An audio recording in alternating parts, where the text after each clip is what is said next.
All right. Well, good morning, everyone. My name is Ron Roberts Jr., and I want to welcome you to the High Performing Athlete, a model for your sports career journey. And when I think of high performing athletes, certain names come to mind. So you think of Michael Jordan, Wayne Gretzky, Serena Williams, Tom Brady, Usain Bolt, Candace Parker, Jerry Rice, Ronda Rousey, Rafael Nadal, Derek Jeter, Muhammad Ali, Michael Phelps, and the list just goes on and on and on. And I'm sure people polled everybody that you all would have your own list of those who are high performers. And so the common threads are peak performance, number one, number two, consistency, and then just being able to perform at a high level for the long term too. And so we're going to try to take that concept and translate it to your career journey. And so approaching your own career journey as a high performing athlete would approach their craft. All right, so the primary goal for today's session is to advance you further along in your sports career journey by inspiring you to approach it in the way of a high-performing athlete. And so you see some familiar faces here. And so hopefully that goal will be accomplished today. We have an outstanding panel to help me with that. And so what you can expect from this session is personal career lessons and advice from what I consider a dynamic panel of sports industry professionals around the following traits of high-performing athletes: adaptability, competitive drive, confidence, hard work, resilience, and improvement. And there are many other qualities that high-performing athletes exhibit, but I wanted to focus on these six in particular. So just a quick intro of who I am. So I am a former college career advisor. I worked at the University of Southern California for a number of years. I'm currently a corporate recruiter and have worked for a few companies over the last 13 years, and that's my day job. But outside of that, my 24/7 calling is a career and college planning partner where I support college students and those who support them with college and career readiness. I also have a history of organizing sports career events, whether it's at my time at USC or to the current day. And I'm also a big fan of Philadelphia sports teams. I'm originally from the East Coast, and I love the following athletes: Dr. J and Randall Cunningham. All right, so our panelists, we have 10 what I consider dynamic panelists, and I really mean that. I'm not just saying this here. I was excited and talking to my wife about this last night about my anticipation of what the panelists were going to share and how it impacted the students were going to be. So we have Annie, forgive me if I'm mispronouncing your name, but Maravich, from the Ontario Reign. He's Senior Manager of Game Presentation and Events for the Ontario Reign. Carly Peterson-Loth, Special Event Sales Manager for the Roosevelt Stadium. Charlene Riofrio, who was most recently with ESPN as Associate Producer and Talent Producer for a number of years. Danny Corrales, who's a producer for ESPN's The Jump. James Collins, who's a Senior Director of Ticket Sales and Staff Development for the Los Angeles Kings and AEG Sports. Kathleen Marquez, who's a Sports Partnerships Manager for Pro Teams for Facebook. Laura Nickel, Sales Service Executive for Major League Baseball. Matt Evans, In-Game Director and Manager for Game Entertainment at Los Angeles for the Los Angeles Lakers. Marco Nunez, High Performance Athletic Trainer and Sports Medicine Specialist, and also formerly Head Trainer for the Lakers. And then last but not least, Ryan Kerner, Premium Sales Manager for AEG. So it's a lot of good folks here who are going to share some wonderful content with you. All right, so just some quick housekeeping notes. I'm going to ask everyone, all the students, to mute your microphone. And we will give you a chance to ask questions audibly or through the chat. I'm going to also ask you to turn off your video option. I would like for the spotlight to be on our panelists primarily. So if you could turn off your mic and also your video option. And then certainly feel free to use the chat function as well for questions or comments. And so we will take your questions. So as you go along, feel free to put questions in the chat function and or take notes and questions that you want to ask when the time allots. All right, so before we get into our panel, just a quick event preview. And so I'm currently working pretty hard on an event that's going to take place in early March. It's called the Sports Industry Showcase, Inside Access to an Arena of Career Opportunities. So it will be a virtual event, and it's going to be what I hope will be a very comprehensive view of the many opportunities and careers, opportunities in sports, I should say. And so everything from marketing side to media to technology to sports medicine, action sports, entrepreneurship, sports design. So I'm going to try to cover a lot of ground in various ways. So whether it's panels, breakout sessions, short impact stories from industry professionals, there'll be some networking, and there'll be some pre-recorded sessions. So there's going to be a lot that we're going to try to do. And so if you're interested in learning more and being kept in contact with this, feel free to shoot me an email. All of you should have got an email from me, and also I'll put it in the chat as well. All right, so let's go ahead and get things started with introductions from each of our panelists. And so I'm going to stop sharing. And so I want to start off by asking our panelists, just to start off by just sharing, of course, obviously introduce yourselves, your name, your role in the industry, and your favorite athlete and why. And so anyone can jump in. I'll start. So my name is Annie Maravich. I'm the Senior Manager of Game Presentation and Events for the Ontario Reign, so that's scoreboard stuff. And then my favorite athlete is Mario Lemieux. I really like his resilience, having fought Hodgkin's disease and bouncing back from that. He had a lot of back problems, bounced back from that, still was an elite athlete, but also just as important to me is the fact that he was very involved in the community and continues to be. And he also helped purchase the Penguins so they could stay in Pittsburgh. And continued his excellence and continues to this day being heavily involved in the community and helping hospitals and everything. So that's something that's been a theme of bouncing back in my life and, trying to take that inspiration and then also help being involved in the community. So. All right. Thank you, Annie. That's a great share. You shared some things that I wasn't aware of that, Mario Lemieux accomplished. So thank you for that. All right. Who wants to go next? I'll go next. Hi, everyone. My name is Charlene Rio Frio. Thank you for joining us today. I'm a former ESPN producer after working for the company for 10 years. And one of my favorite athletes of all time has always been Kobe Bryant. I love how he never had limits in his life, and he always took them off of his off of his path if he ever came across them, and he always was victorious regardless of the situation. Very good. Thank you, Charlene. And local legend, obviously. All right, who else wants to jump in? I can go next. Hi, Carly. Hi, my name is Carly Peterson-Loth. I work at the Rose Bowl Stadium, America Stadium. And I've switched it up in the last 5 minutes because I grew up Michael Jordan fan, but I'm going to switch it to Sweet Lou Johnson. When I was at the Dodgers, just watching him interact with not only high profile players, but down to the janitor, always smiling, always greeting anyone, always made time for anyone that wanted to talk to him or wanted an autograph. So that's my favorite. Very nice, Carly. Thank you. Good old Sweet Lou. All right. Who wants to jump in next? I'll jump in next. Hi, everyone. My name is Kathleen Marquez. I work at Facebook Inc., managing all pro teams' presence on Facebook, so making sure that they're representing their brand the best across Facebook and Instagram, and then also help them drive money or drive revenue through our family of apps. An athlete that resonates with me is a Paralympian by the name of Scout Bassett. I'm not sure if any of you have heard of her, but she has an incredible story. She was born in China, and there was an explosion near her house. She ended up losing one of her legs, and then an American family adopted her, and now she runs track and field for the U.S. Paralympian team. She has an incredible story, but her resilience and positivity is something that is a gentle reminder every day for me. Terrific, Kat. Thank you for the share. Yeah, we definitely got to give some love to our Paralympians. Okay, great. Who wants to jump in next? I'll go ahead. I'll go next.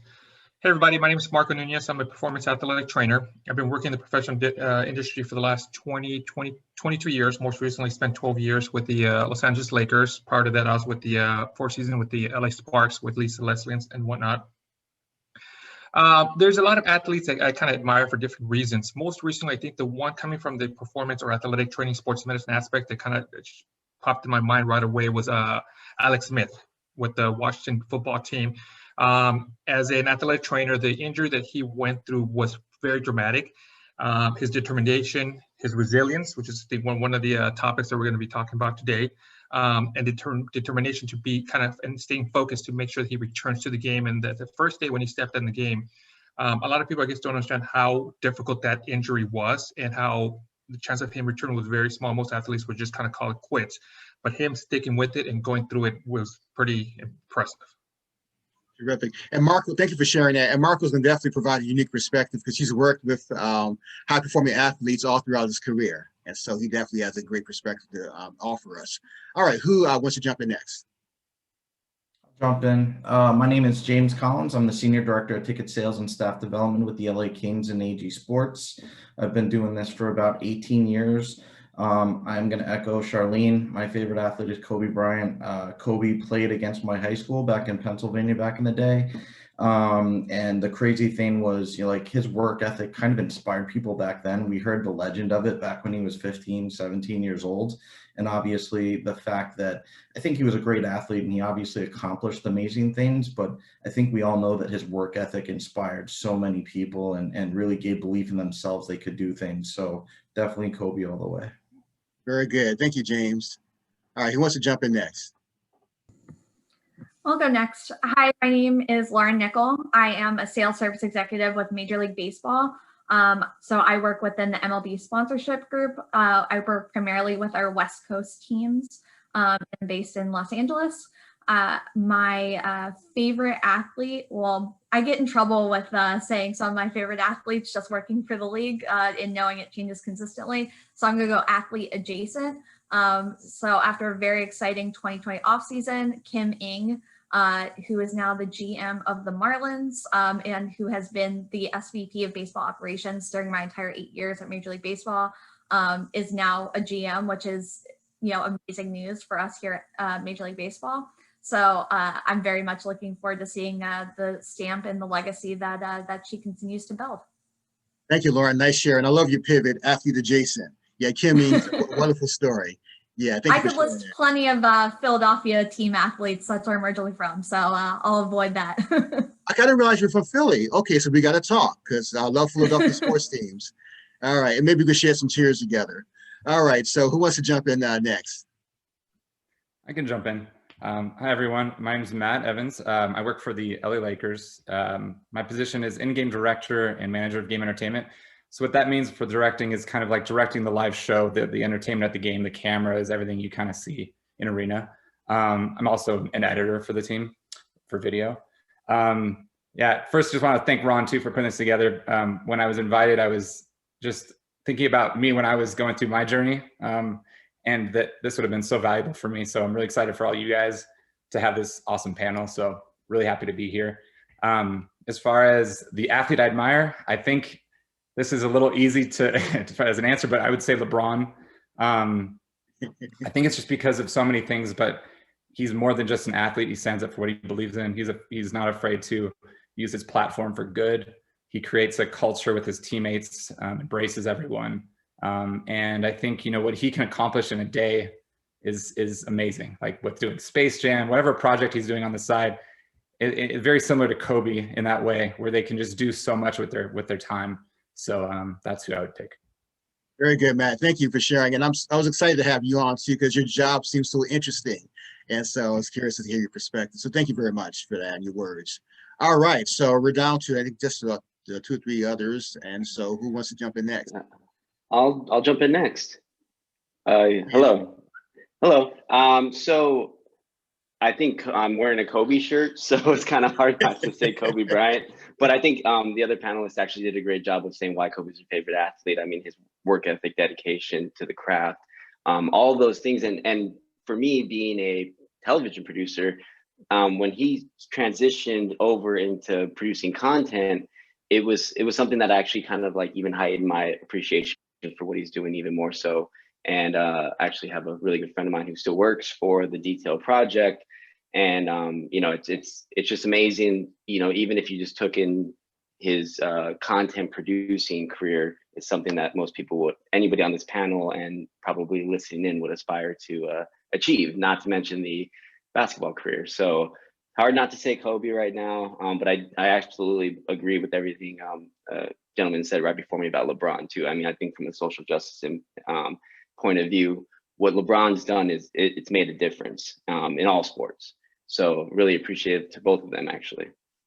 Very nice, Danny. Thank you for sharing that too. And it's cool, that connection. So the Kobe off the court, so a lot of times we think obviously on him, but seeing it off the court and him doing work that's well in line with what you do. So terrific. All right, so I think we have one last person who's holding out. See the best for last. Okay, Ryan. Ron, no need to start there with the best for last, but I will bring us home. Ryan Kerner with AEG on the premium sales or premium sales and service side, specifically and primary focused on our service end. So that's a lot of our major suites and corporate clients that we'll have inside Staples Center. I'm happy to hear that both Kobe and LeBron were mentioned in this conversation, not just for what they do on the court, but off the court as well. I think for someone that's also from Pittsburgh, it's nice to know we've got some PA in this group. I think as a young child, the first Pittsburgh athlete you hear about isn't someone that's talked about as much anymore, but that's Roberto Clemente. For me, thinking back to who he was on the field, super dynamic athlete, definitely ahead of his time, but I think he was also ahead of his time on the humanitarianism side. Of course, naturally, he tragically passed away doing something that was very much based on his core beliefs. And I think going to the LeBrons, the Kobes of the world, this next generation of athlete, you really are seeing them recognize the platform they have, like Roberto Clemente did back in the 70s as well. So that would be my answer. Very cool. Thank you for sharing that. And yeah, the great Roberto Clemente. All right, so we're going to get into it. And so I'm going to say a couple quick things before we get started. So I want to give kudos to Layla Messian, one of our students on the call, and she's reached out to the fellow students to see if they could start a group to keep in touch and share opportunities. So I think that's very awesome, Layla. So thank you for doing that. All right, so let's start off with our first theme, hard work. And so we have 6 themes we're going to go through, making a note that Marco and Danny have a hard stop at 11 o'clock. So I'm going to ask the panelists to be efficient, if I could say, with your answers, and certainly we'll give you a chance to follow up and revisit if necessary. So hard work is basic. Everyone's expected to do it, but not everyone does it.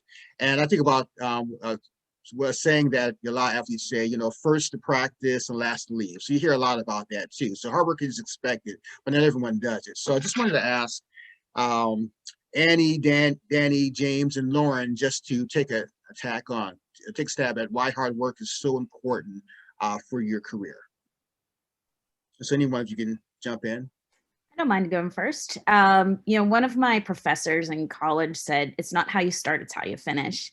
And I think that's been something really important. And I've followed a lot in my career is, you know, when I was getting started and, you know, going to classes in high school, I took some television classes and learned I really enjoyed it, and got to do an internship with the Pittsburgh Penguins and see what they do with their scoreboard room and how that all works. And from there, you know, I would try and do any little freelance job and make the connections and do as much as possible. So that way I positioned myself best when I was going into the field professionally looking for jobs, because we know these are the most coveted jobs in sports. You know, everyone wants to work in sports. So I would do whatever I could to make my resume look as good as possible. And also every event you work, you learn from. You know, everything changes in an event. You can have a plan and then something's going to change. So it's very important. You've got to put in the work, just like you don't go on the field, you know, without putting in the practice, whether it's weight rooms, trainings, exercise, all that. It's the same thing when you are, you know, in this field, and you have to continue to work hard, and, you know, you're pulling the cases, you know, to get, you know, take stuff. You're in the weeds the whole time. So I always think it's not how you start, it's how you finish. And you just got to put in the work to, you know, it doesn't matter. Take the internship, take the free paying gigs, you know, if you're able to. It's all important because it gets you where you need to go. And you just got to keep working, you know, and it's, now with COVID, it's a whole different world as well. And hopefully we get closer to normal again, but you've got to put in that work to continue to succeed. So I think it's one of the most important lessons. And that's what I look for when I'm looking for employees, is people who are going to do the work, who, you know, did more. Being an athlete's important. Are you able to do other things as well? You know, when you can be part of organizations, volunteer, whatever it is. Because I don't want someone just from the classroom. I want someone who's doing stuff outside. So being an athlete's important because I know you're putting in the work there. And if you're able to do any other internships or gigs or shadow, you know, I went to a lot of places and just asked to shadow and be like, hey, can I just come up and watch your operation for a game and see what you do? And a lot of people will say yes. So we were in your shoes once before as well. So it's very important. Just continue to work hard throughout your career and you'll keep finding success. Very nice, Annie. Danny, you want to go ahead and jump in on that? Yeah, absolutely. I think that hard work is actually you know, it's part of the reason I think why people want to be in a career like sports, because we all know that every occupation, it requires hard work, whether it's, you know, you're a, you know, construction worker, you're television producer, whatever you are. Hard work is kind of a part of any job that you'll take. So I think the important thing is to, you know, to figure out what your passion is. And if it's a career in sports, obviously, you end up realizing that you don't necessarily think of it as hard work, you think of it as passion. And I think of one of the key traits that I know that ESPN recruiters look for is passion. And it doesn't have to be passion for a team or a league or a sport. I mean, there's people obviously who are in those departments who love sports and want to produce sports content specifically or follow storylines or leagues. But passion as an editor, passion as a designer, passion in the sales department. And that's one of the things that I think at ESPN especially that they look for is having that type of passion. And then the passion drives the work. Because if you're passionate about what you're doing, you will take the unpaid internship, you will go shadow, you'll go above and beyond. And I was fortunate in high school to be in a school, even it was a public school, but we had a really great television program and courses where I would actually produce live TV 3 times a week in high school.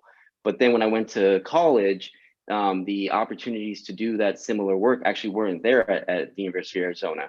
But then I was able to get a job as a basketball manager for University of Arizona basketball team under Lute Olson.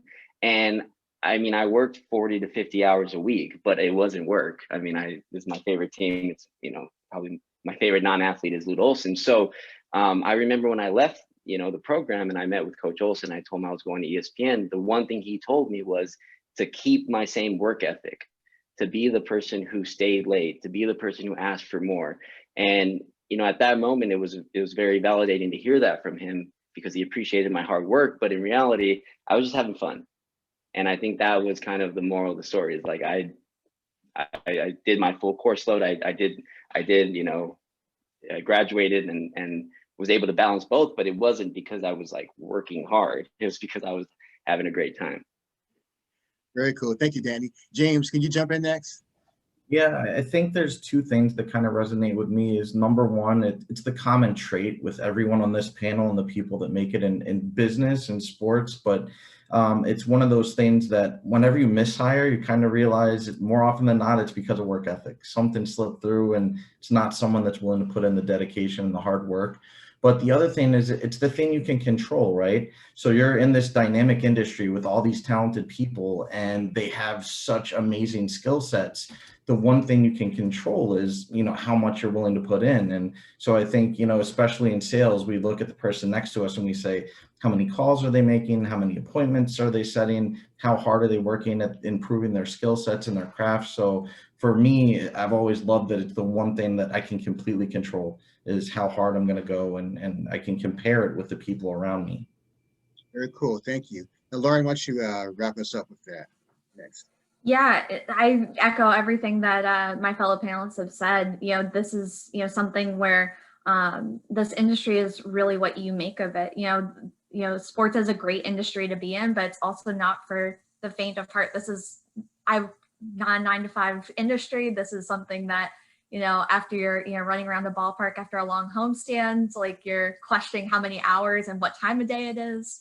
But it's definitely something where you know, some of the best benefits that I've gotten out of my job are, you know, collaborating with people in other departments and doing something that, you know, isn't exactly in my job description, but ultimately builds my skill set or, you know, makes a campaign run better, and really just going above and beyond, you know, what your typical job entails. So I think that, you know, hard work is especially important, and also networking, to that, you know, all the people that you're working with, you're building relationships with them. Very good. All right, so some quick themes from what I heard, and there's a lot of great stuff shared, obviously, but going above and beyond, because this industry certainly is not for the faint of heart. Hard work is the one thing you can control, and then passion drives the work, and then obviously just putting in the work and just continuing to keep doing it. All right, so thank you all for addressing that. So next, wanted to address self-improvement.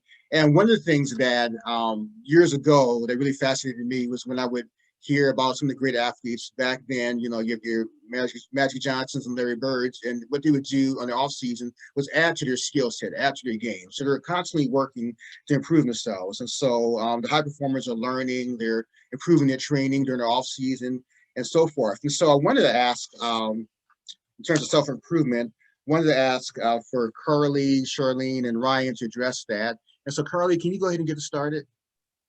Absolutely. This is one of my favorite topics because a lot of people don't have self-reflection. And if you can't have self-reflection, you're not open to feedback. And if you're not open to feedback, you're not coachable.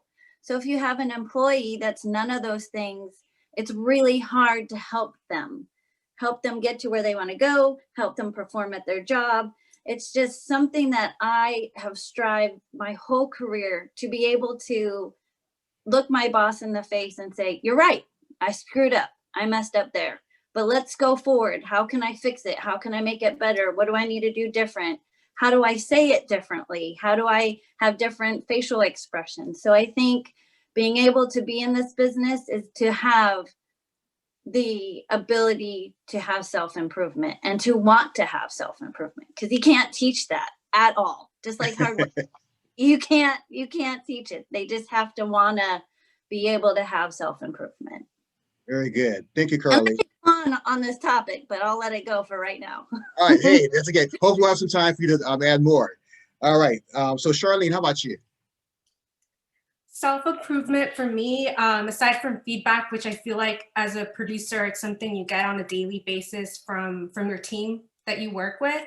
But last year, well, in 2019, I decided that I wanted to improve my skills on a bigger scale. And I decided to pursue a master's at USC, where I thought I could reach that next level in my career.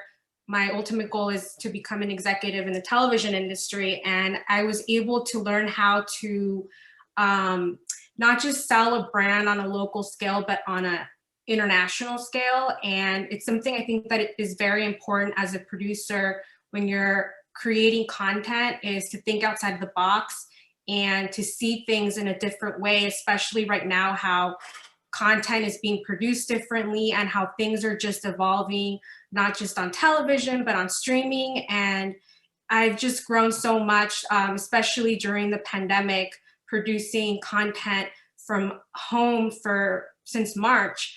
I never thought I would be able to produce 2 television shows from my living room. And I think those skills that I gained at USC while working full time taught me that there aren't any limits. And I think it's very important because especially during the pandemic, I had to teach myself how to edit. At ESPN, we use a certain technology, and at home, I didn't have access to that technology, and I learned how to edit with Adobe Premiere, which I think is huge. And now I feel so comfortable to do things from any part of the world. I don't have to be in a studio, and it can air on television or on any platform within minutes. Terrific. Thank you. And Ryan, how about you? Thanks, Ron. With this one, with self-improvement, first off, for the students here that are with all of us today, you're already doing that now by being here. Again, it's a Saturday. I recognize there's many other things you can do. I'm sure all of us here on the panel are appreciative that you're here with us, but all of us can probably add, we too recognize that you're already putting yourself ahead of everyone else, because this is what it's about. We work in sports. It's not a 9 to 5.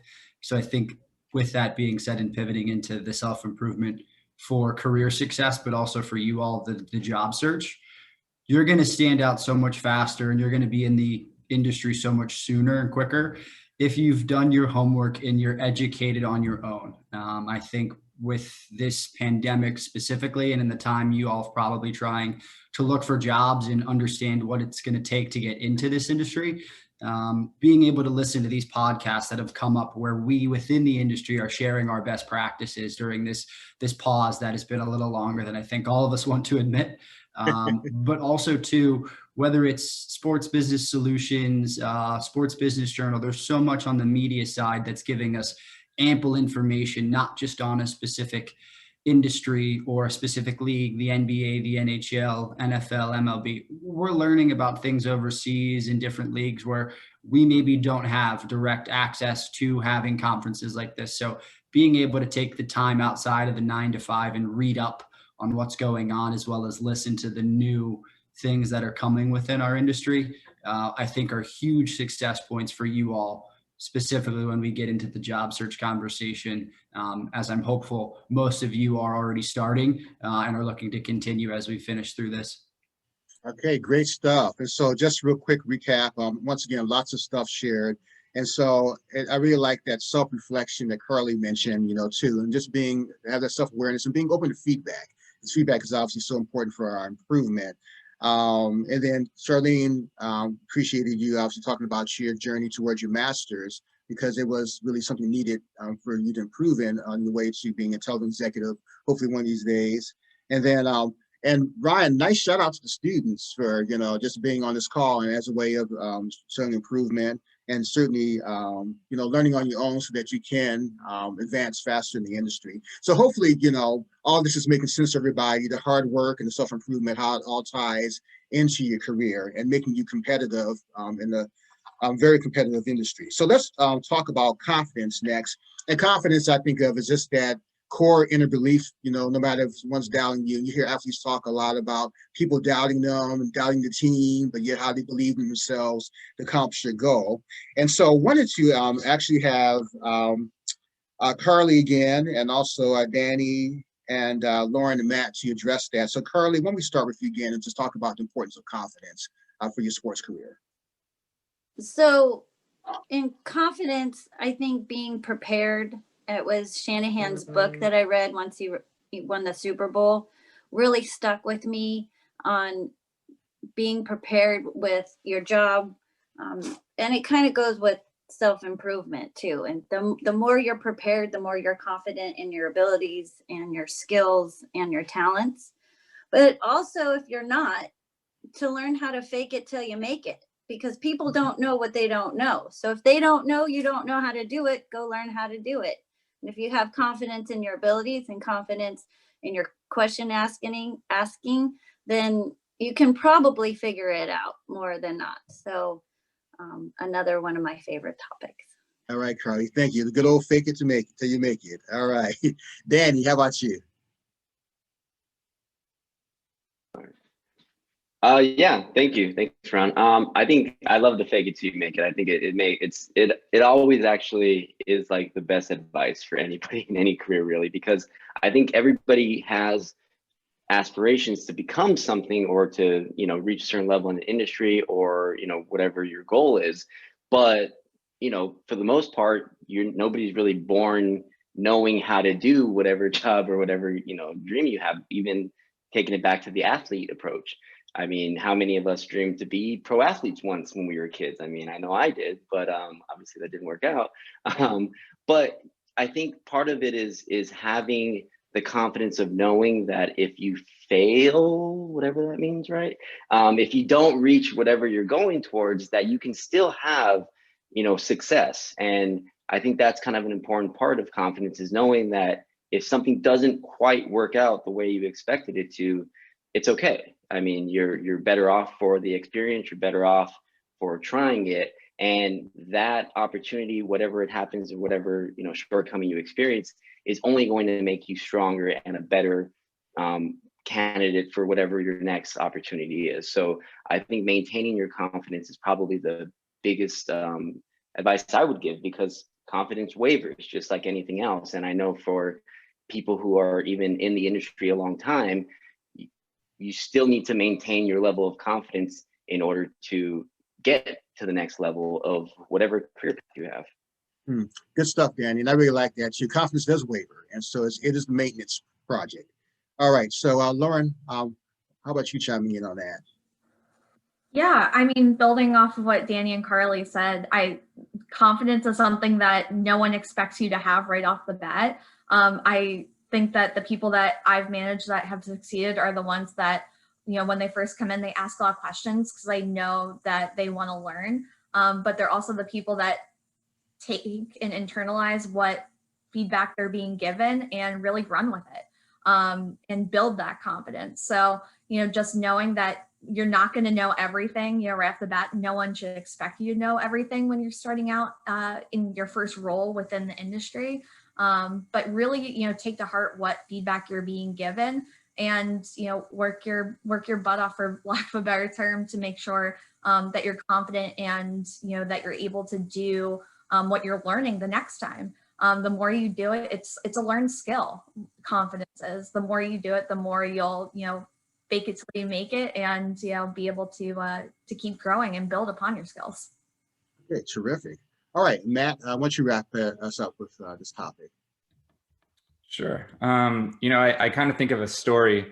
When I was a little kid, I had problems making friends. I was my parents were a little worried, like a little bit of a loner, and I was like probably 6 years old, and went to a therapist. The therapist was playing games with me and kind of observing, and he kind of, he said, you have you're a pretty funny guy. You need to show the kids that.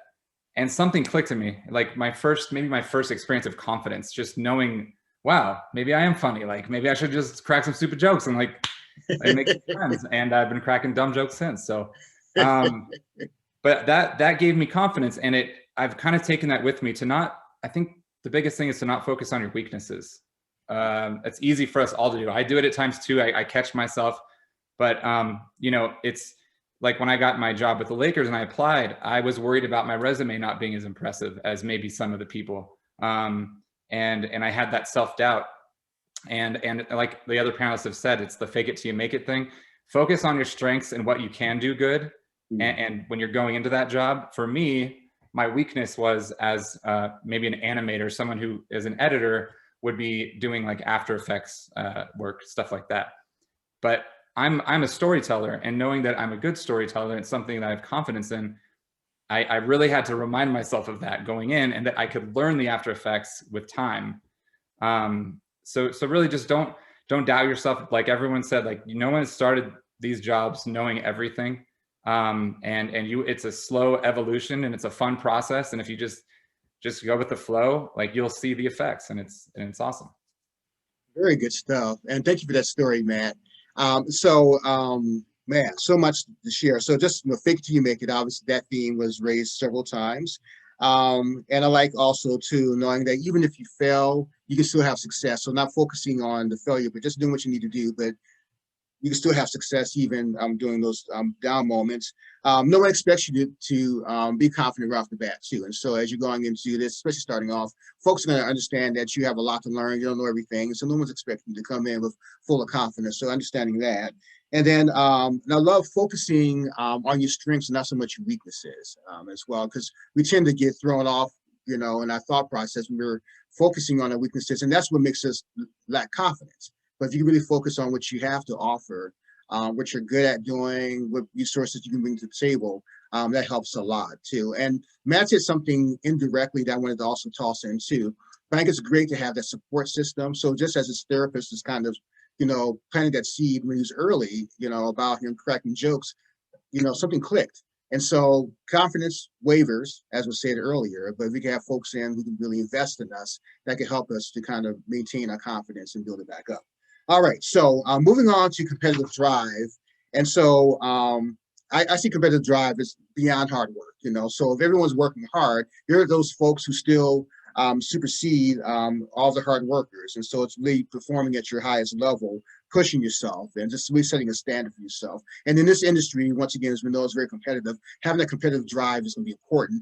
And I'm really treating this delicately because I understand for some folks, competition isn't necessarily a good word, because maybe their wiring or how they're brought up, it's like, I don't like competing against other folks, but it's necessary, and it's really competing against yourself. And so I just want to encourage everyone that it's okay to compete. Doesn't mean that you're a bad person, that you're stepping on people too. Competitiveness is good, and it can be used for good too. So with that said, I wanted to ask if James and Kat can start with that. And Kat, we're going to start with you. We haven't heard from you in a little bit, so you could just go ahead and start us off with competitive drive. Awesome.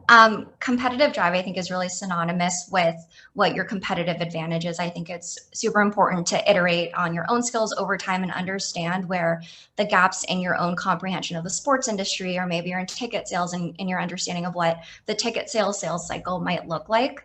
And I think competitive advantage is comprised of three key parts that I think everyone should reflect on. The first is connecting your work experience with what your personal mission is or what your why is, and then how you can kind of fill in the gap for the person that or the company that you're interviewing with, or maybe you're going up for a promotion. But I think all those three things kind of matriculate into your personal story, and being able to tell this holistic story about yourself, that you're not just a fan, but you have this incredible work experience, and it really ties into your personal values and what you're able to bring to the table. I think helps position you as a well-rounded candidate, beyond just what your resume may look like on paper. So honing in on those three things, I think, help you stand out and help you really leverage your competitive advantage. Okay, very good. And Kat, have you done recruiting in the past? Because you sounded very much like a recruiter, and not saying it very positively. I haven't. Maybe there's a career pivot in there for me. Maybe so. Okay, thank you for sharing that. Okay, James, why don't you go ahead and wrap this theme up for us? Yeah, I apologize in advance. My 3-year-old shadow is breaking through the door trying to get a hold of me. But the competitive spirit, I mean, it starts with the owners. They're billionaires. They're very competitive. They want to win. They want to make money. The athletes, obviously, it's the same thing. It permeates throughout the entire organization. So a lot of times people ask me, is it really necessary to be competitive outside of sales? Like, maybe that's why I don't want to get into sales. And I tell them, if you're trying to avoid the competitive stuff, you're in the wrong industry. These teams, these organizations, these leagues, they all want to be the best. They all want to outperform each other. Again, so there's a collegiate feel to it. Don't get me wrong. It is a lot of fun, but the fun is competing, So again, in sales, we look for a competitive drive and someone who wants to win. And the last thing I'd say about it is, I think Danny touched on it. Most of us wanted to be athletes growing up, so we got that competitive drive. We didn't all get to be a professional athlete, but we definitely take that competitive edge and that competitive spirit to what we do every day. So it makes it a lot of fun. Again, it's not to say that you can't have success if you're not the most ultra competitive person, but be ready. It's going to be there. It's going to be around you. Okay, great. Well, thank you, James and Kat. And so obviously in this industry, once again, being competitive is necessary. And, there are variances of that too. And as James mentioned, you have to be ultra competitive where you want to bite everyone's head off too. But it's, there's a sense there where you need to. And I like what Kat said about the competitive advantage. So knowing your competitive advantage, each of us has a competitive advantage. And so just really trust and believe that and figure that out. And that can certainly help you to move forward. All right, so 4 down, 2 more themes to go. So let's talk about adaptability. And so that's obviously something that athletes deal with a lot. So whether you're getting a new coach or you're dealing with injuries along your team, you have to adapt to changing circumstances. And so I wanted to ask for Charlene, Kathleen, Marco, and Ryan to address adaptability. And so Charlene, and I think you're definitely a great person to start off with because you're certainly in a transition role, but talk a little to us about the importance of adaptability in your career. I think adaptability for me, I learned to pivot and to be flexible, especially last year when the pandemic caught us by surprise in March. I was so used to working in a newsroom with 20 other guys, and all of a sudden we had to work from home and we had to maintain that same sort of momentum. Probably we had to take it up a notch, obviously, so that we can continue being on TV. And we had to maintain that same sort of positivity, teamwork, and learn how to keep going despite the circumstances that we were experiencing. And when it came to doing interviews with athletes, we had to adapt to the situation. We were so used to bringing boxers, basketball players, you name it, to the studio, but now we had to adapt and come up with an innovative way to interview them. And we played around with different sort of technologies, ranging from Skype to FaceTime to using a different sort of platform called vMix, where we can connect through Zoom and you just have to adapt. And I remember so many times we would book interviews with athletes and all of a sudden they would cancel, and they would ask, oh, can we reschedule for a few minutes later? And we were about to hit air, and you just have to adapt. You know, you have those situations and just got to make it happen. And sometimes I remember the Wi-Fi wasn't the greatest, and make it happen. Very cool. Thank you for sharing that, Charlene. And yeah, this whole pandemic has just turned us all upside down. So we've all had to learn to adapt. And there are those who are thriving in it, you know, and so they've learned how to adapt on the fly and to maintain that positivity. So very cool stuff. All right. So next, let's have a Kat jump in and address it. I think adaptability is synonymous with agility. I love what Charlene said about how quickly you're able to pivot. I think 2020 as a whole has, for me, working at Facebook, it's accelerated the adoption of digital. And for a lot of sports teams that I manage, they've kind of been reluctant to fully embrace the digital space. And so being able to pivot and react to big changes like that is something that requires you to be adaptable. What I love about digital and what I love about my job at Facebook is that the digital space is democratizing the way that we kind of ingest information. I spend literally half my day on TikTok at like TikTok University learning about all of these random things. But I think really leaning into the new ways of ingesting information and informing how you critically think about different topics is a great way to kind of build that adaptability muscle. Something personally that's helped me adapt really well is ensuring that I have a full understanding of how a business operates. So in my job, I manage pro teams. So having an understanding of how sponsorship works in concert with ticket sales, works in concert with digital, allows me to have the confidence to make informed decisions when there's limited data available to support maybe a goal that I have in mind. So definitely encourage you to expand your scope beyond what your job expects you to do, knowing that it helps you become a more well-rounded person and have a more holistic understanding of the sports industry as a whole. Very good. Thank you, Kat. All right, so Marco, when we have you chime in. Everybody, what I think was it Charlene had mentioned, another word for adaptability, for being able to adapt is pivoting, and I think she kind of brought that point up right now, but especially with the pandemic and just in sports in general. One of my favorite sayings or quotes is by actually Darwin, that he had mentioned that it's not the strongest species that will survive, it's the one that's most adaptable to their environment.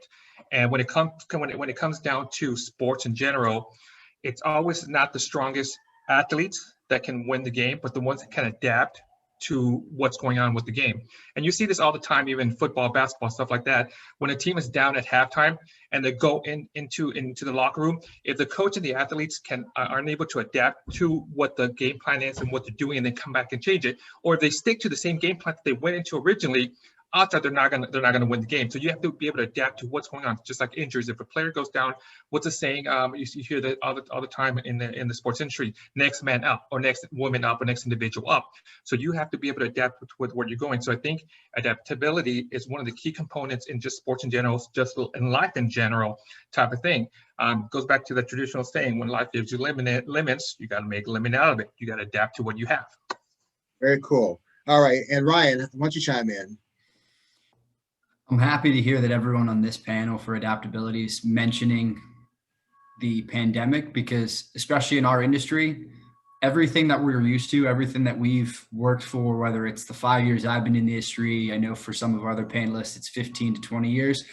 We all know when we're out of this, we're going to have to do a lot of adapting. There is a digital change coming within sports. So for all of you that are going to be jumping into the industry, for some of you, it may be the sales and service on the ticketing side. 100% come in with the mindset of knowing change is coming and that you're going to be on the front end of this change. I think that is something, if I could emphasize one thing today, is people that are going to be joining our industry, young professionals coming in, are coming in at a really great opportunistic time, because there is so much change coming into our industry that I think at first will be a challenge. I think there's going to be a lot of adaptations we're going to have to make once we come back. But I think as you go through the iterations, as these become larger, and again, funny enough, as we adapt from these new changes, we're going to really see the industry take off once we do press go again with fans and all of us getting back to our normal way of working in the industry.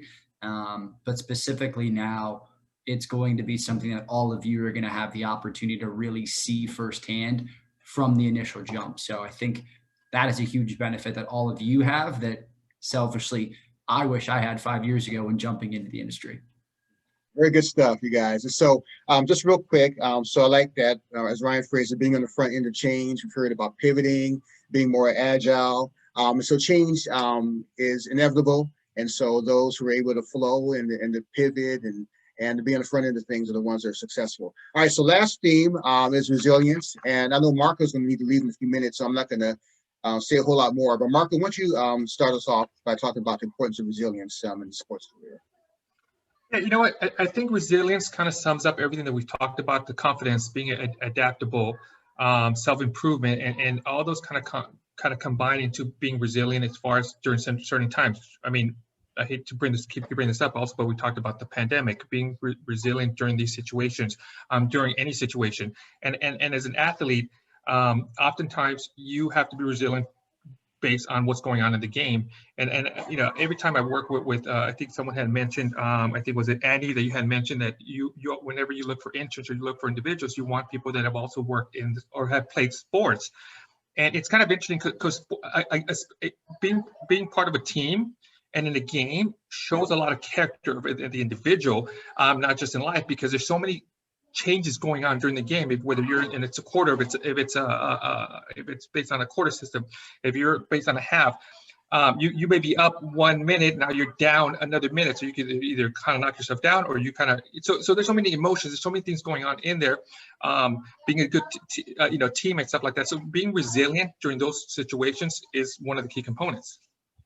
Very good, Marco. Thank you. And Marco, I appreciate you joining us. And Danny, I know you're going to have to jump off in a minute as well. So thank you both for joining us and all your contributions. And we'll definitely look forward to being in touch again soon. All right. So staying with the theme of resilience, I wanted to have Annie and Matt also weigh in. And, obviously we hear about, all the setbacks that various athletes have. So what's coming from a severe injury like Alex Smith did, or to, being a losing streak, or even controversy in your, personal life, how that impacts. So, Andy, if you could just talk next too about just the importance of resilience for a sports career.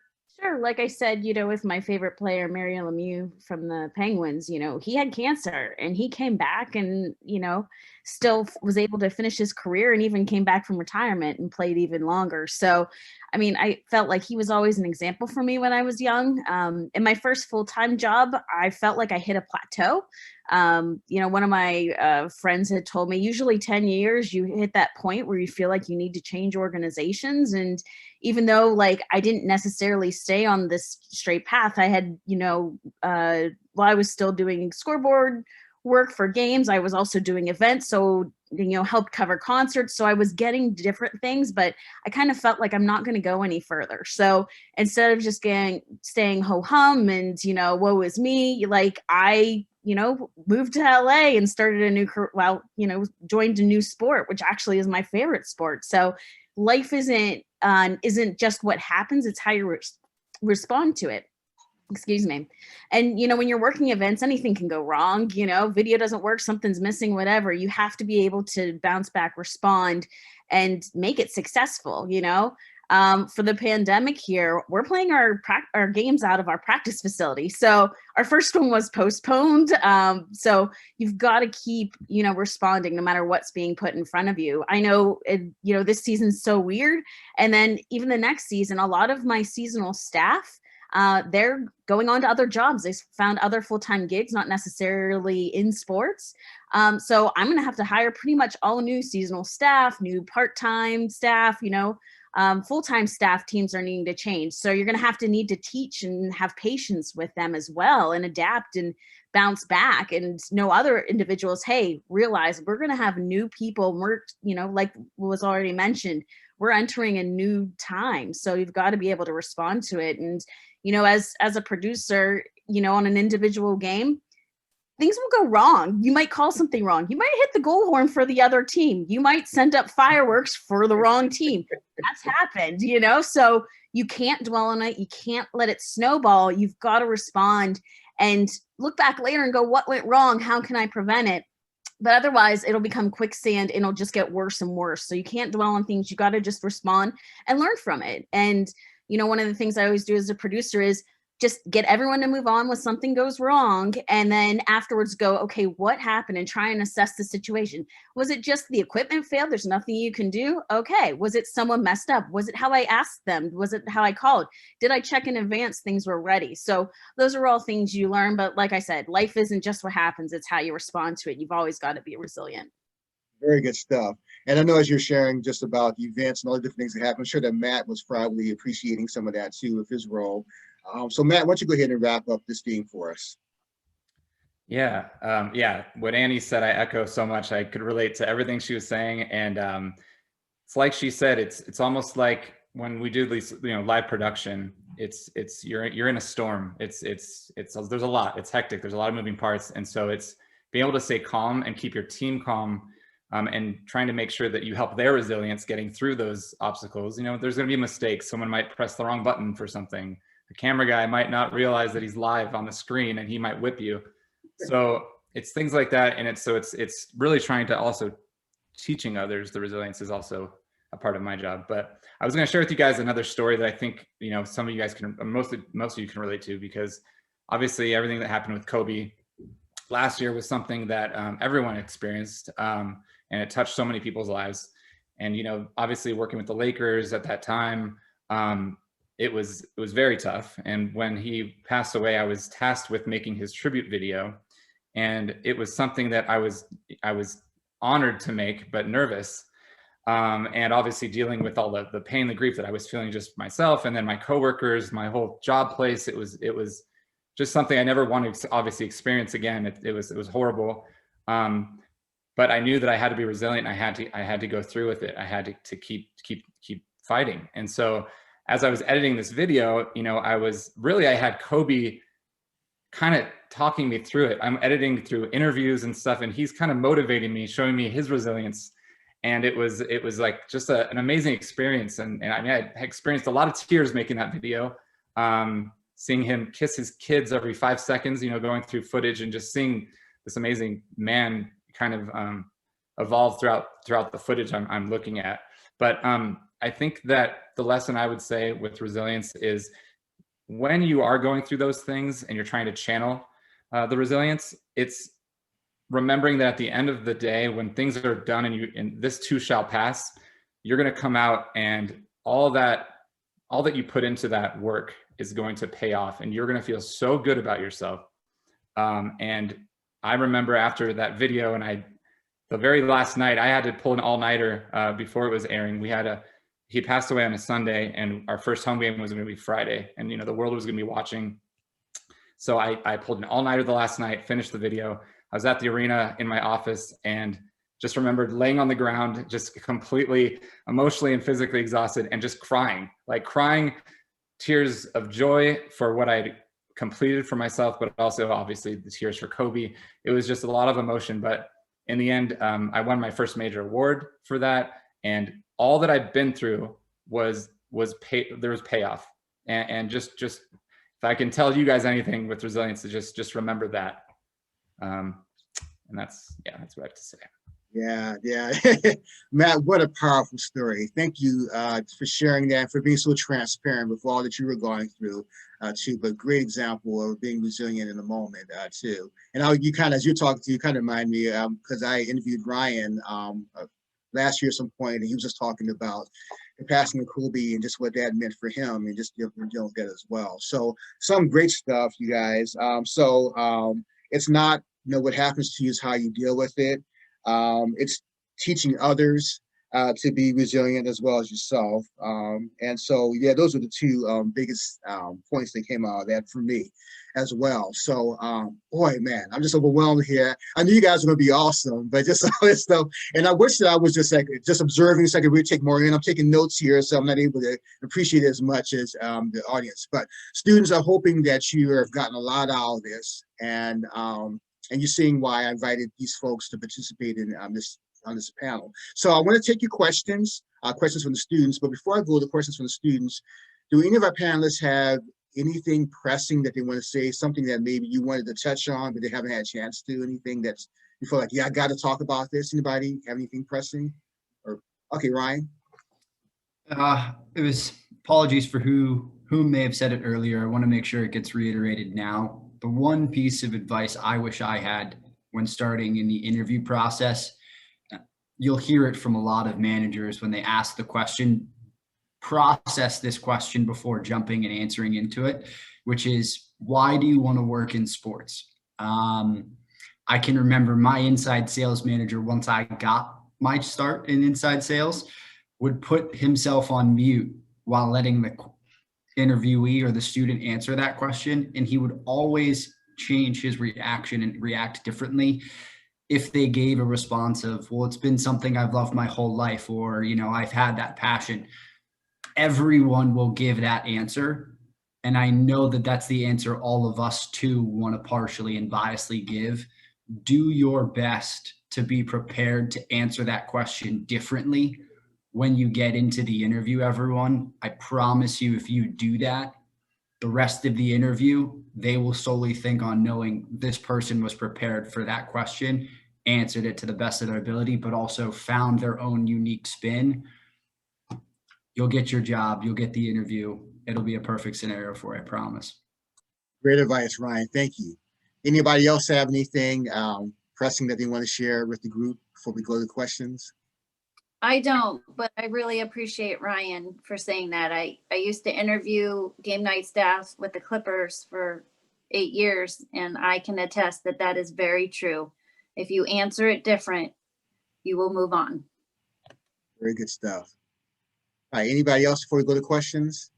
I can kind of echo off of what was just said too. And I think it also is, you know, it's also when you're applying for jobs and you are trying to, you know, separate yourself, really like try to sell yourself in a way that is not cookie cutter and not template. Like when you're even contacting someone on LinkedIn that you want to be a contact, don't just write something that's you're sending to everyone the same.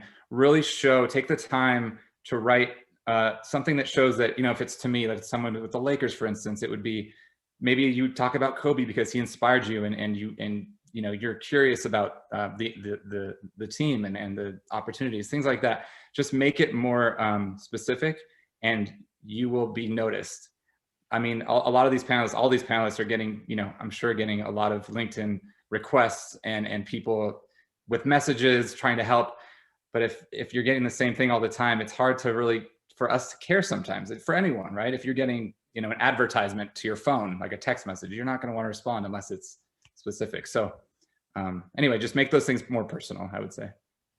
Good stuff. Thank you, Matt. All right, anything else before we move to questions? And real quick, I just wanted to add, I just wanted to let everybody know, obviously, who's listening in, that this was very useful for myself. I mean, just to hear everybody else's stories. And I mean, and we've been in this industry for many years and experienced many things, but I learned a lot just by listening to the things that, you know, people like yourselves on the panel have gone through. And even from a production standpoint, dealing with COVID and dealing with a lot of things. So I just want to let everybody who's listening in, students who are looking into this career, just to know that, you know, this was very, very useful for myself just to hear from some of the other stories. And also I wanted to just kind of echo one thing I heard earlier on that I thought was just really spot on, is that the evolving nature of our business of digital media, of social media, it really does put the advantage on the youth.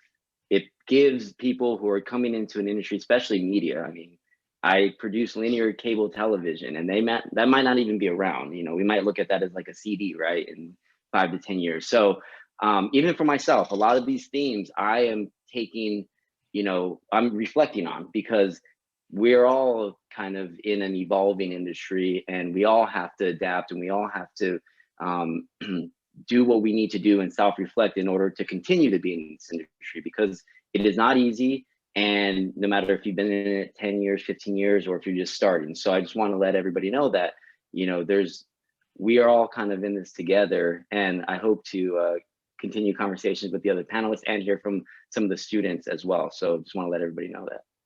Good stuff, Danny. Thank you for sharing that. All right. Well, I think we're ready for questions from the students. And so you can take yourself off mic and ask a question, or you can put something in the chat. But great opportunity. You've heard some wonderful things from my panelists, so I'm sure you have some questions.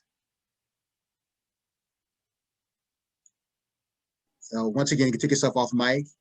And you can take yourself off, put your video back on if you like, and or put something in the chat. Hey, good morning, everybody. How y'all doing? Good, good.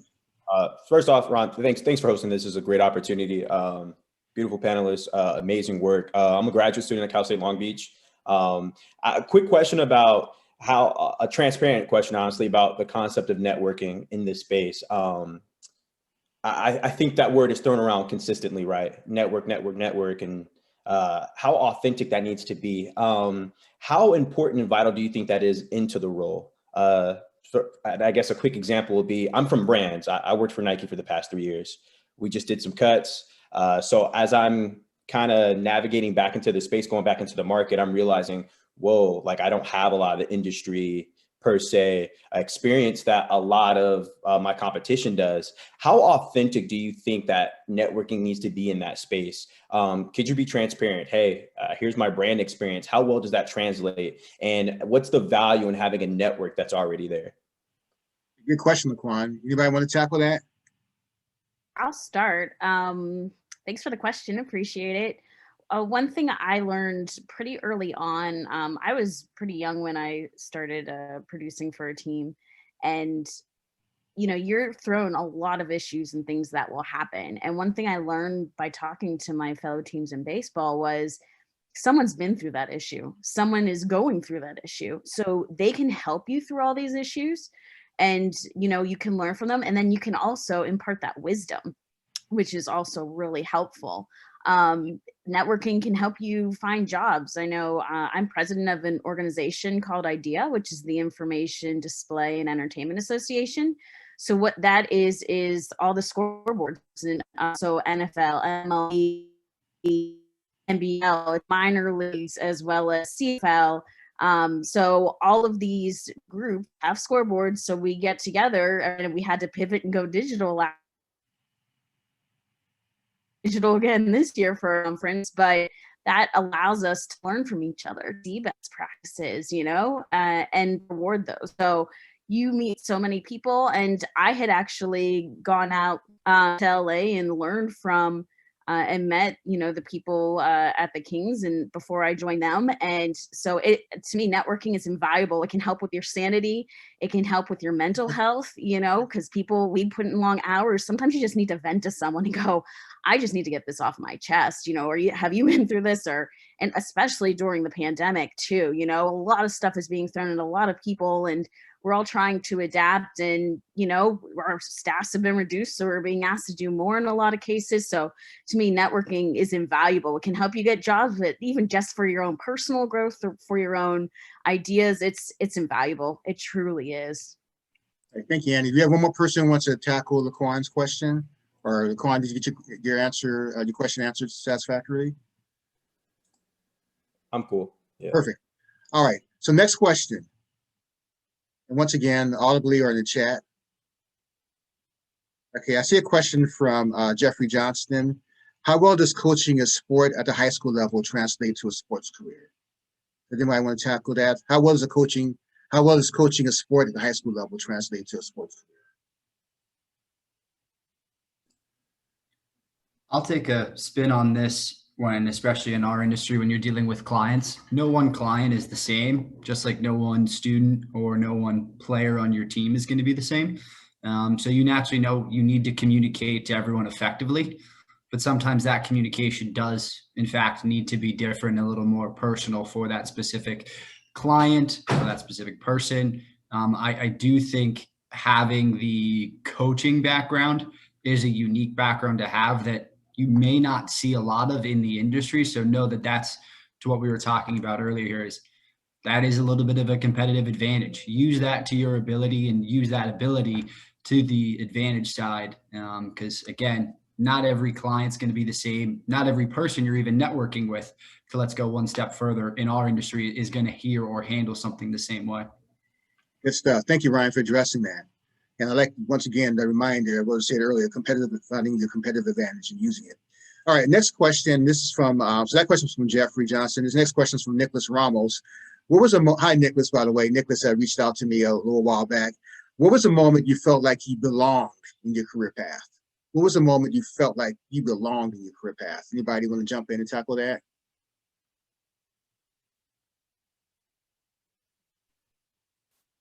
I'll go again. For me, I kind of learned early on in high school. I got involved with television work with the morning announcements. And honestly, the reason I joined was because they couldn't pronounce the Pittsburgh Penguins hockey player names right. And that annoyed the heck out of me. I'm like, this is my favorite team. What are you doing? So I got involved in TV and found I really enjoyed being behind the scenes, even though I was in front of the camera to do the announcements. But I started really enjoying behind the scenes, and I got to shadow a Pittsburgh Penguins game, and it was a playoff game. And I was like, this is the coolest thing ever. This is what I want to do.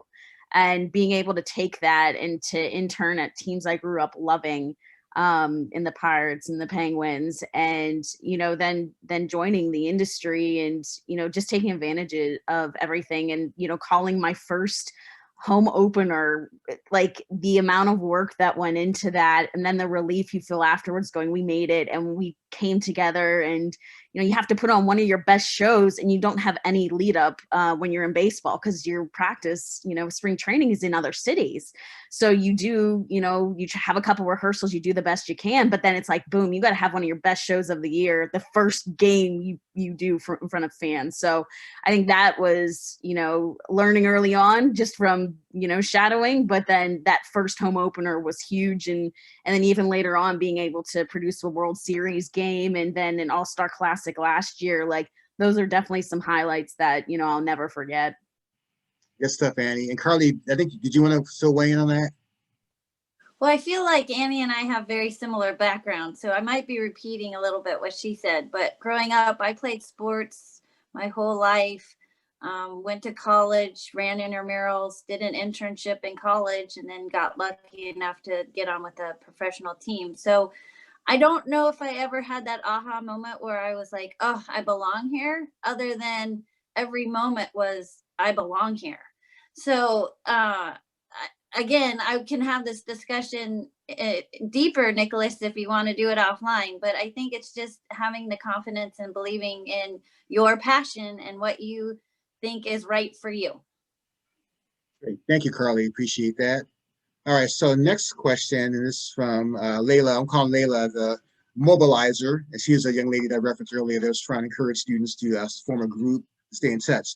So how should students work towards getting that first 2 years of experience that everyone wants? So she's gone back to, I guess, when you're applying for jobs, or interviewing people who want a certain amount of experience. So how should students work towards getting that first 2 years of experience that everyone wants? Who wants to chime in on that? I know we got some thoughts on that. Go ahead, Annie. I was just going to say, and James can relate to this a little bit too, minor leagues are great places to look. They really are, because we're not going to get as much experience as your professional level. We know we won't get that to start.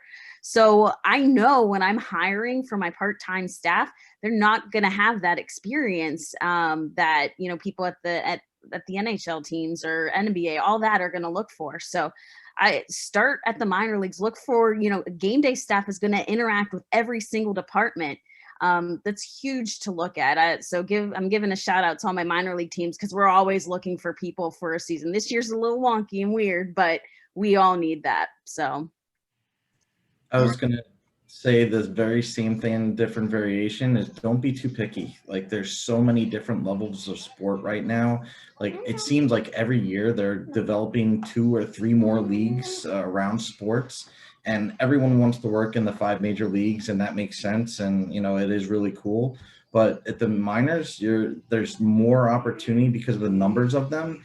and you're going to wear more hats. And once you gain more hats, you might realize, hey, I wanted to do this going into sports, but I'm better here. So let me just go ahead and gain that skill set and kind of run with that.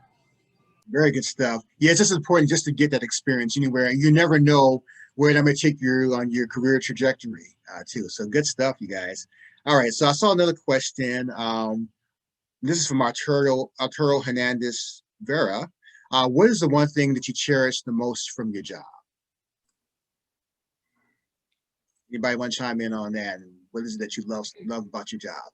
I can chime in a little bit about that, and I'll just say, you know, working for a sports team, for anyone here that works for a sports team or has, you know, it's not as much the money sometimes. It's a passion too. You know, it's it's an industry that sadly, you know, pays its athletes because they're the ones that are entertaining the most, and so a lot of it comes with loving what you do, and there's a lot of perks with what we do, but there's something real rewarding about going to work and not feeling like it's work. And I can truly say that about my job. And I think a lot of us can probably echo that working in sports, even though we are working a lot. It is, someone said earlier, it's not a 9-to-5 job.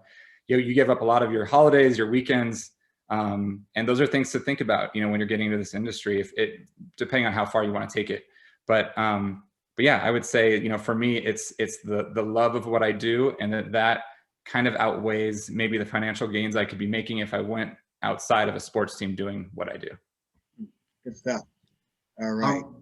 Quickly add to it, in our industry, if you're looking for the money, if that's why you're trying to have the job, this isn't the industry for you at the start, because you're going to have to work your way. You're going to have to work a lot of tireless outside of the 9-to-5 hours.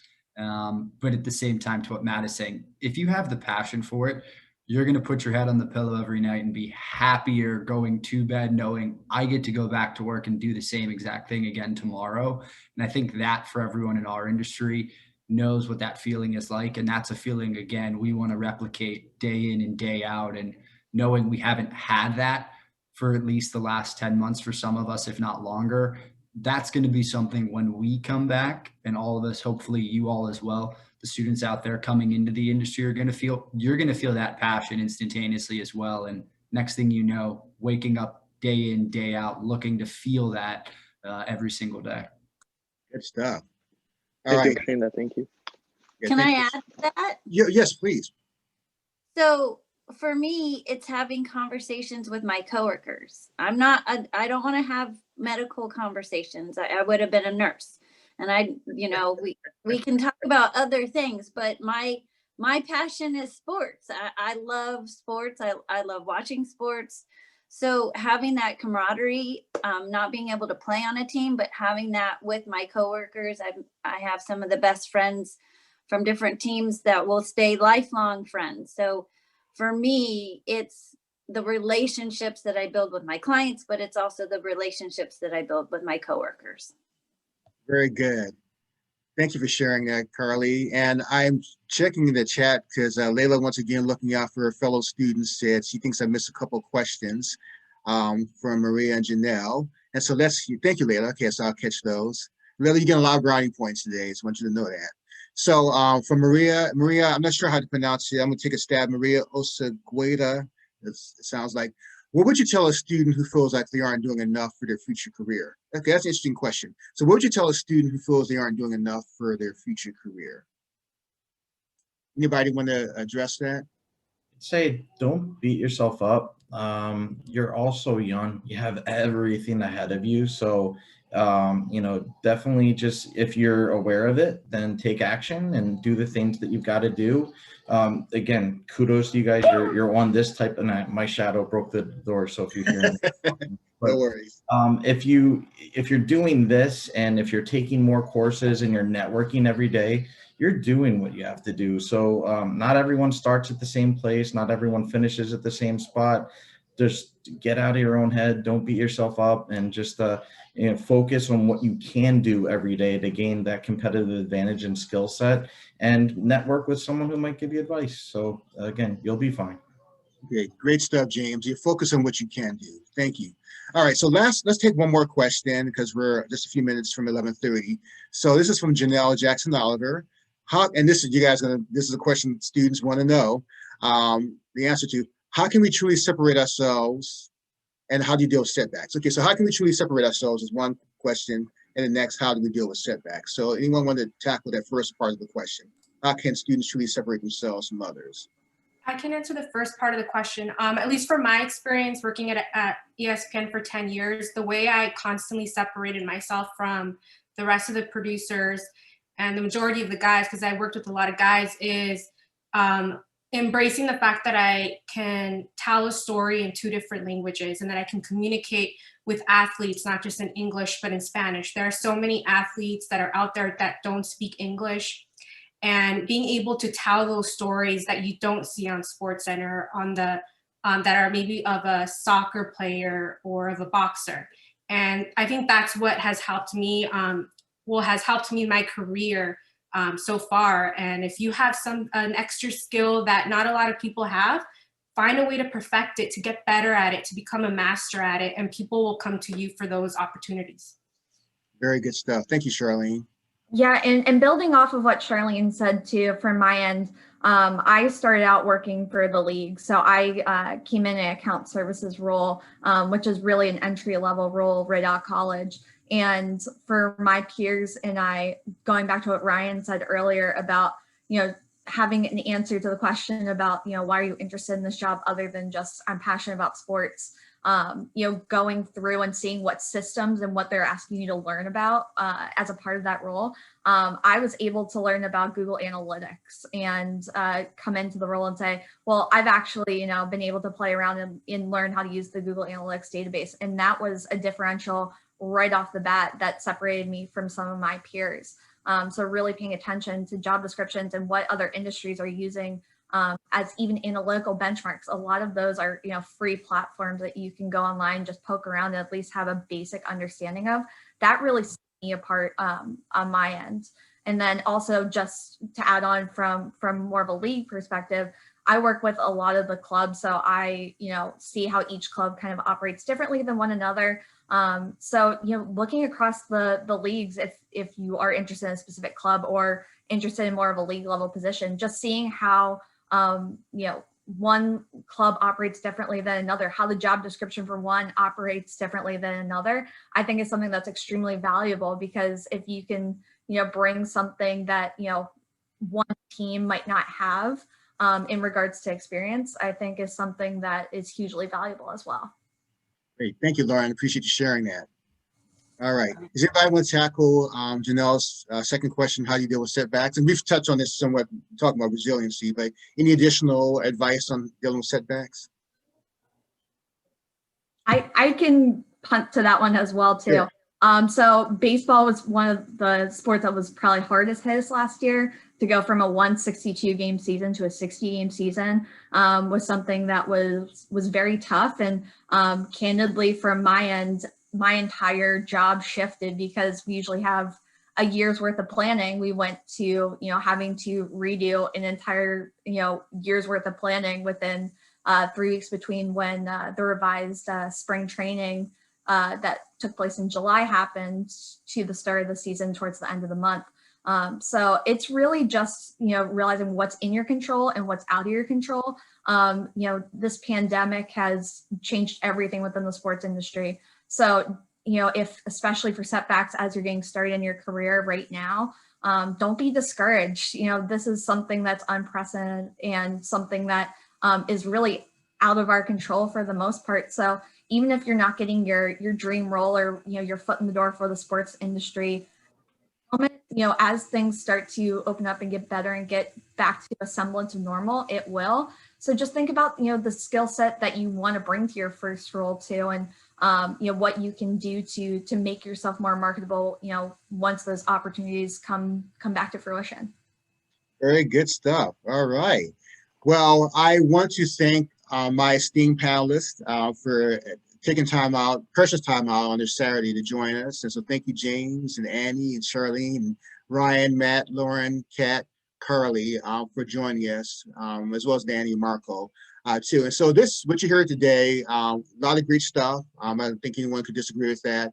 And this is just a preview of what we're hoping to bring to you in March at our sports industry showcase. And so I'm going to be calling on these folks to participate in that as well. And I'm going to try to give, as I mentioned, a comprehensive view of the different opportunities in sports. There's so much that can be done in sports. And so I'm going to try to do our best to be able to share some spotlights. And I'm looking for these folks and others to be able to help with that. So if you are interested in being kept apprised of that, I put my email address in the chat. Feel free to reach out to me. I'm going to be looking for student ambassadors. And one thing I'm going to say too, one of the things that grieves me when we have events like this is when I look at the number of students there and I think about how many other students could benefit from this information. And I wish there were a lot more students here, not for my benefit, but for their own, to hear all the great stuff that was shared. And so at this conference, I'm hoping to get a lot of students to participate, and students from diverse spectrums, because there's some great opportunities here and some wonderful people like we've heard today who are willing to help during this very challenging time. So, so thank you, panelists, again, and thank you, students, for taking time out for joining us. You are on the right track, and we look forward to staying in touch with everyone again, and hope to talk to you soon.